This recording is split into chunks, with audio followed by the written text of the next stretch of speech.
Part 1 begins with an overlook as to one of the buildings that the angels can make, and this one looks exactly like Whis' staff, or even Mira's staff. It looks exactly like that, but we are followed with a tremendous explosion and of course the most iconic scene from this fan animation. But what follows next is probably the most interesting part of this chapter, in my opinion. Take a look.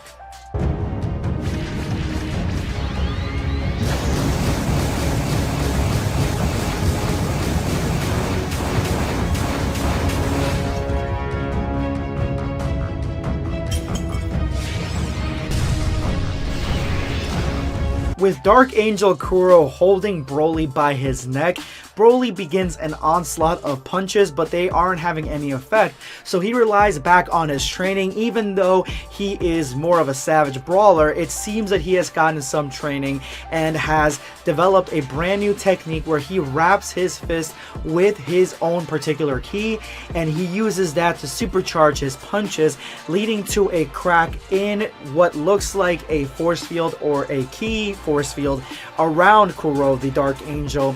He cracks it, and this is enough to piss Kuro off, where he throws Broly into the distance. We then are transported hours before this moment, where Goku and Vegeta are sent on a mission by the Supreme Kai. He is sending Goku and Vegeta on a mission to seal Kuro. Kuro has been awakened. He is one of the Dark Angels, where he has a lot of malevolent ki, and he is the big bad for the angels, and he was put to sleep a long time ago. But because Goku, I guess Goku is the cause of most troubles in these universes, but Goku brought the other Omni King to this timeline, this had a domino effect that led to Kuro's release, and this is why he is awake right now. So they need to go and seal him up before it is too late.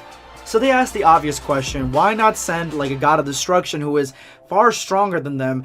Why not send him to deal with Kuro? And the answer honestly is extremely simple.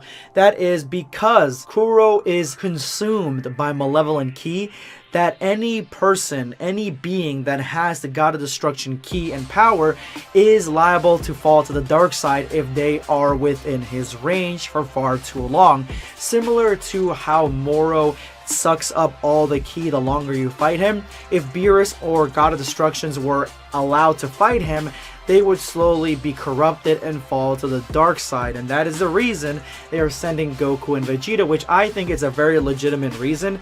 I definitely think that this is the best play, and I'm glad that they explained this, because this would be a potential plot hole if it wasn't explained thoroughly. After this explanation, we are sent back to the battlefield at the current time, and it seems that Goku and Vegeta were too late to seal Kuro, and this is where we get a really cool action scene where we see an explosion of ki and a revelation for Broly. Here, take a look.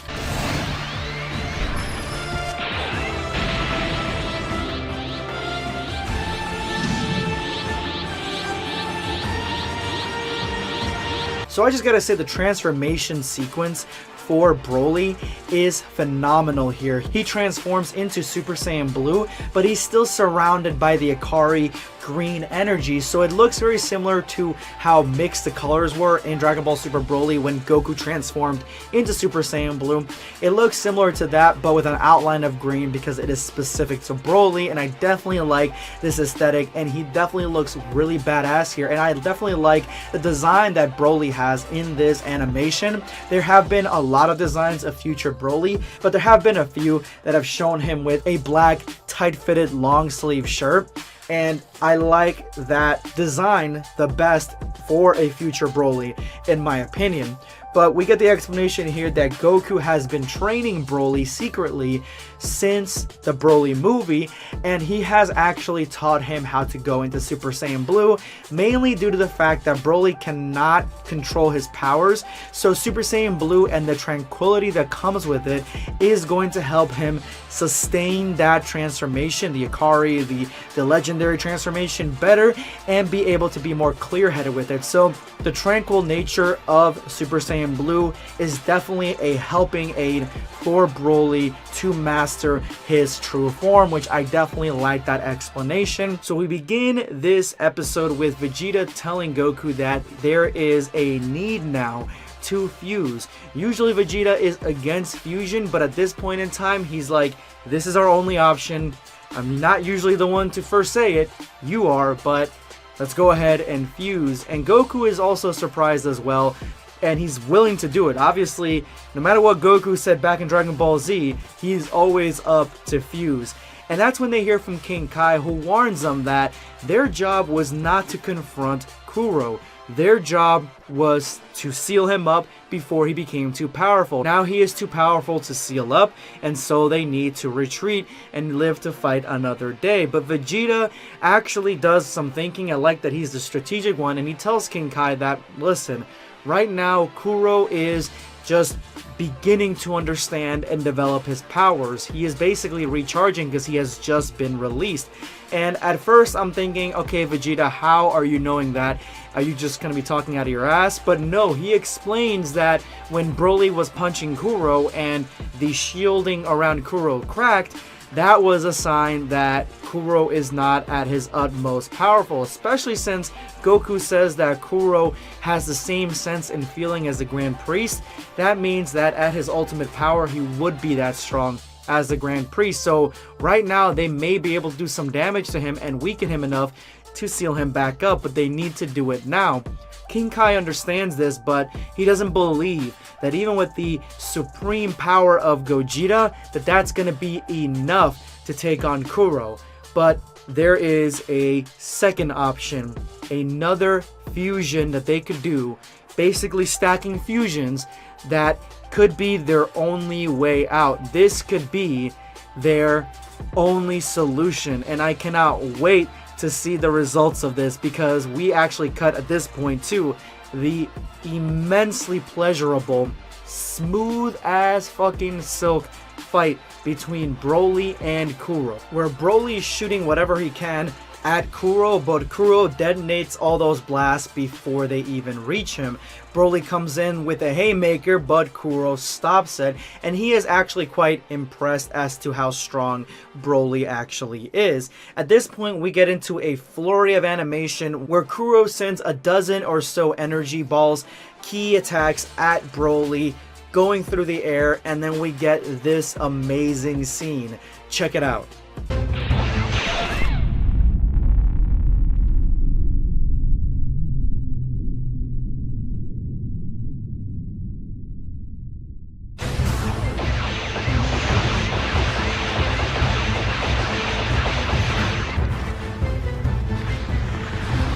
Alright, so normally when a opponent in Dragon Ball shoots a volley of ki blast at their opponent, like 1,000 of them or so, just, you know, any of Vegeta's normal techniques essentially, usually we don't see what happens. Usually we just see an explosion and the character just keeps shooting into that explosion and that dust, doesn't really see what's going on, doesn't see where his ki blasts are hitting.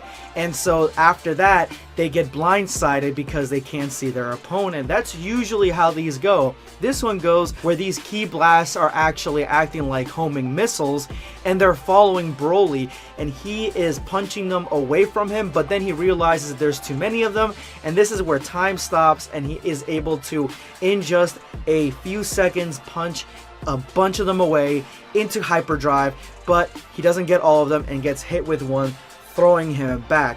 Now at this point, Broly is cornered by these ki blasts, and they are all surrounding him, about to annihilate him completely, or at least do significant enough damage. And that is when Goku comes in with instant transmission and takes Broly away. And we realize that wasn't Goku, that was actually Gogeta. And I honestly love this part where Broly's like, it's you? But what are you? I love that he's in shock to see Gogeta, because it almost feels like he hasn't seen Gogeta since Gogeta almost killed him back in Dragon Ball Super Broly. So the shock on his face is understandable.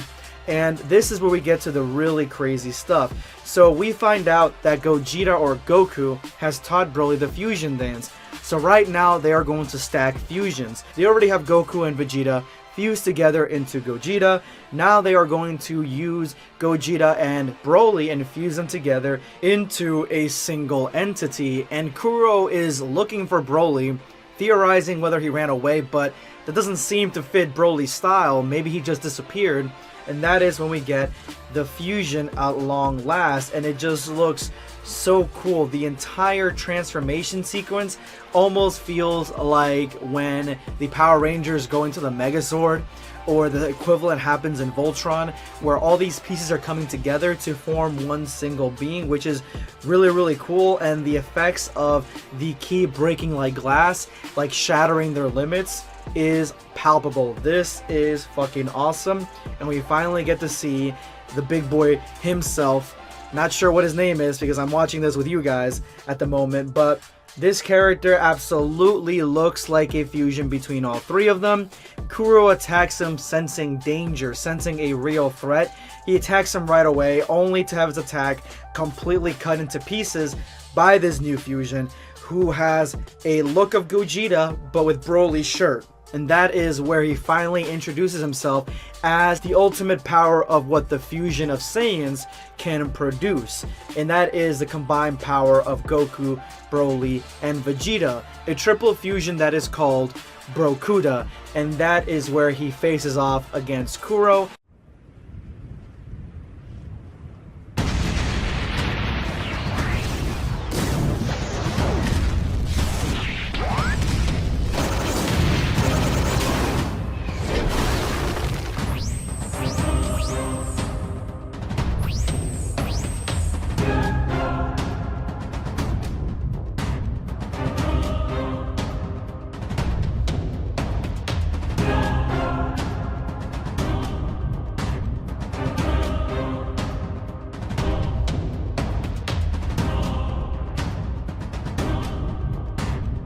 So right off the bat, we get probably the most believable thing of this entire Dragon Ball fan animation, and that is the fact that a three-way fusion would probably be unstable as all hell. It probably wouldn't be able to hold together very long or very strong, and wouldn't allow the user to maintain Super Saiyan or Super Saiyan Blue transformations. Basically a fusion that is being held together by rubber bands and chewing gum. So I definitely like that they mentioned this, and this is a huge part of the story, where King Kai's like, this three-way fusion is not gonna last. Ever since three-way fusion, well, actually ever since fusions themselves, not just three-way, ever since fusions themselves have been nerfed, this has been an ongoing struggle with the writers as to how to write fusion and make it interesting. So right off the bat, we're playing with Dragon Ball Super rules. Let's see exactly what happens.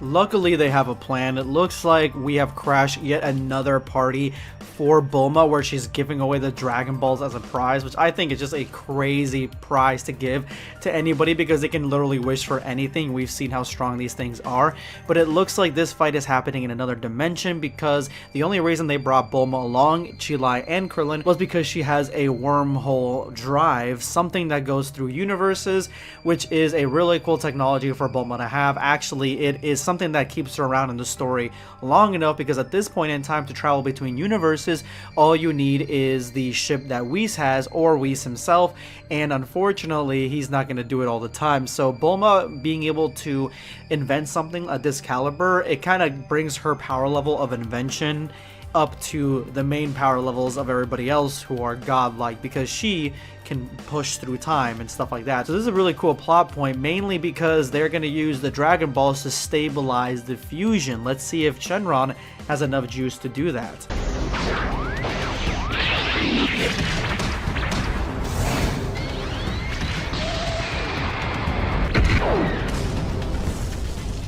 That was a wicked exchange. So what ends up happening is that we see Brokuda and his three-way fusion at play. We see fighting techniques from not only Goku, we see the dodging from Goku, the strikes from Vegeta, and right at the end, the unpredictable nature of Broly. It was a great way to showcase how each one is different and each one affects the fusion. s.l.h, you did a great job doing this all in one sequence, but it shows that Kuro is a lot faster, a lot stronger, and has almost Ultra Instinct, well, probably does, seeing as how he's an angel, has Ultra Instinct in his grasp, so he's just dodging everything that Brokuda is aiming at him.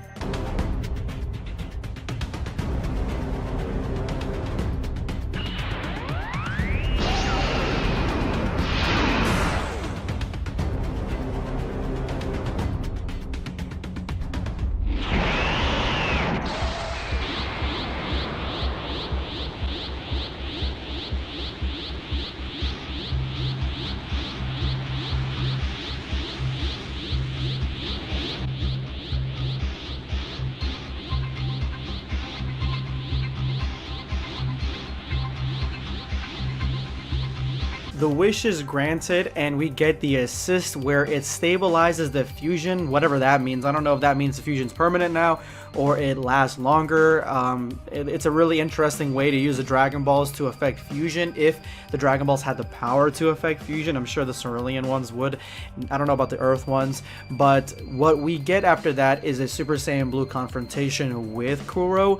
But at this point in time, it looks like Kuro is probably using Ultra Instinct. If you really pay attention to Kuro's movements and the way he's animated, it looks like s.l.h took some feedback, or at least some examples from the fight sequence between Moro and Mirrors, because that is probably the closest we'll get to see an angel in canon fight against anybody or a mortal, basically. And yeah, it looks like basically Brokuda is either facing off against Mirrors or facing off against Whis. The same way that he's dodging and moving, it's basically what's going on here.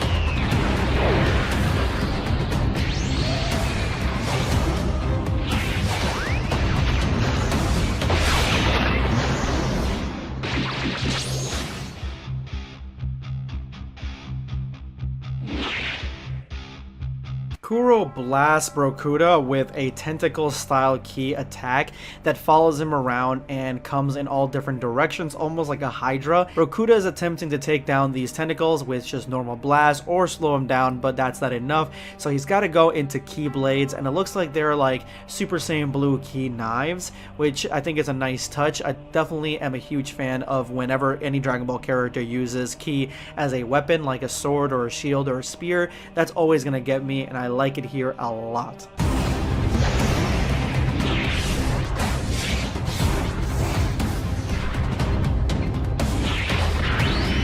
Sorry, I had to stop it here. Okay, so Brokuda has access to the Ghost Kamikaze attack. You know me, and you've been a fan of the channel, you know I'm not a fan of Gotenks, like, at all. And I think that Ghost Kamikaze attack is probably one of his most annoying and obnoxious attacks. Like, I cannot stand, like, the donut one too. I just can't stand Gotenks at all. And this is like, this caught me by surprise. This is like, I don't know, it looked cool. Like, it basically, they're all Brokudas, but they have access to the key knives. So let's see how this works out, because he just made himself an army of explodable ghosts. That sounds pretty cool, honestly. That's basically what Gotenks has been trying to do, but I think Brokuda is going to be able to pull it off. Let's see.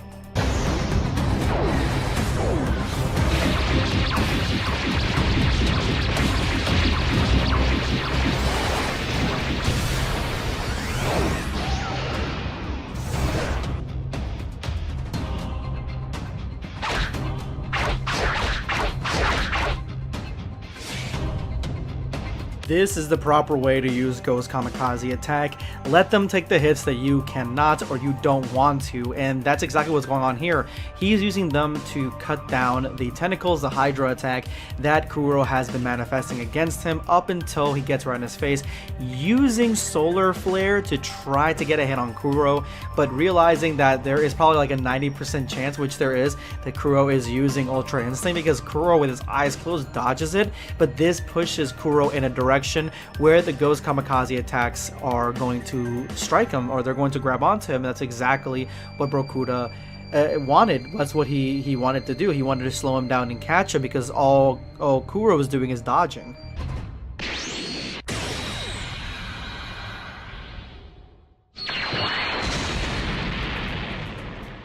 I don't know why I like this line delivery. He's like, I got you. Or maybe not. It just sounds like that part is influenced more by Goku.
A bunch of dialogue here, but basically it's what I was saying. It's the Ultra Instinct that is affecting the battle, because Brokuda should be as powerful as Kuro, if not a little bit stronger, but it's the Ultra Instinct that's giving him a hard time. Even though Goku can, or should be at least at this point, be able to go into Ultra Instinct.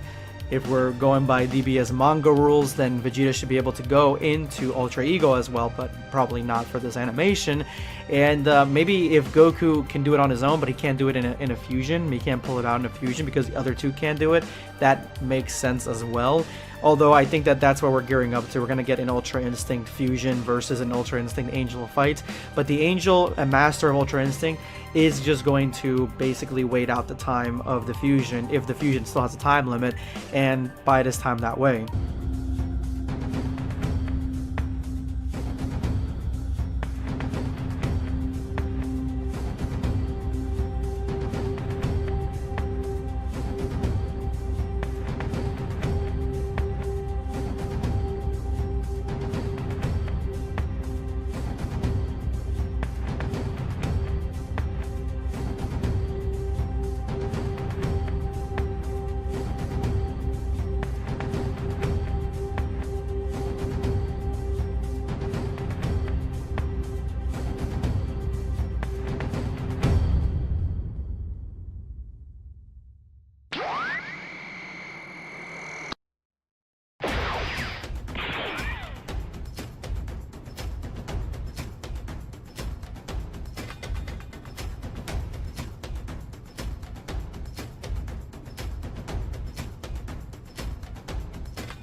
Oh shit, okay, that was pretty cool. So Kuro could have waited out the fusion to defuse, But Kuro is here for a battle. He's having too much fun, so he's not for all that.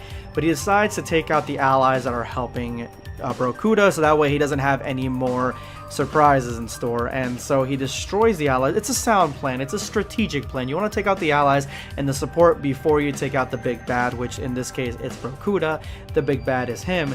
But taking out the 3 loved ones of the guy that you're fighting, and it's a Saiyan, it's probably not the best play. I mean, what we got here, Krillin, Chilai, and Bulma, those are literally the 3 main loved ones of the 3 Saiyans you're fighting, so this might backfire immensely.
Alright, this is probably one of the most epic transformation sequences that I have ever seen, and Brokuda didn't do anything else more than transform, or at least start using the Ikari form that Broly is so famous for, because he starts transforming in an instant after realizing that more than likely, I mean, unless it's a miracle, some miracle happens, those 3 are dead, because this is an angel attacking them. I'm assuming that he's not going to miss, or they're not going to be strong enough to defend it and block. It's only Krillin. It's only like 3 2 powerless beings and 1 that is weak as hell. And so this transformation sequences, it's so cool. The main thing that I realized from this is that a lot of this looks like it's drawn out of chalk. I don't know if you guys are getting that too, but I'm not saying that as a dig or a bad thing. I'm saying that as an awesome thing. This is a really cool design choice. It's not something that you see a lot in fan animations, not even just specifically Dragon Ball, like any other fan animation. You don't normally see that with, and in this, you definitely see it, and it's really cool to look at. Like, it's just, it feels like a Chalk Zone. I don't know if you guys remember Chalk Zone back in the day. I'm probably dating myself at this point, but it's a old Nickelodeon cartoon. Maybe it's going to be a Nicktoon Smash, but yeah, it's basically just chalk characters. It looks just like that, but the hair color swapping out through all the rainbows, all the colors of the rainbow. When I first saw that, I thought we were going into Super Saiyan Rainbow territory, but I like that it's just showing the progression, and like, it's like similar to the DBS Broly aesthetic, where the transformation for Blue was so epic, and we also saw like a little bit of Ultra Instinct in that. That's basically what's going on here. Really awesome. This transformation sequence, like, I had to watch it a few times because it was so awesome. Really great work, s.l.h. You did awesome here.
Ultra Instinct on its own, which is what it is, it's autonomous basically, on its own decided to make itself a bubble of protection. It does that automatically if it feels that it cannot match the speed of the opponent. If it feels like the opponent's stronger and faster, it'll make a bubble. That way it doesn't have to overwork itself. Like, it knows that it can't win, so it makes defensive shield. That's something that Kuro has never had to deal with, so he's also surprised. But Beerus is saying that Brokuda is now this powerful that Ultra Instinct doesn't know what to do with him. Basically, it's not going to be able to dodge.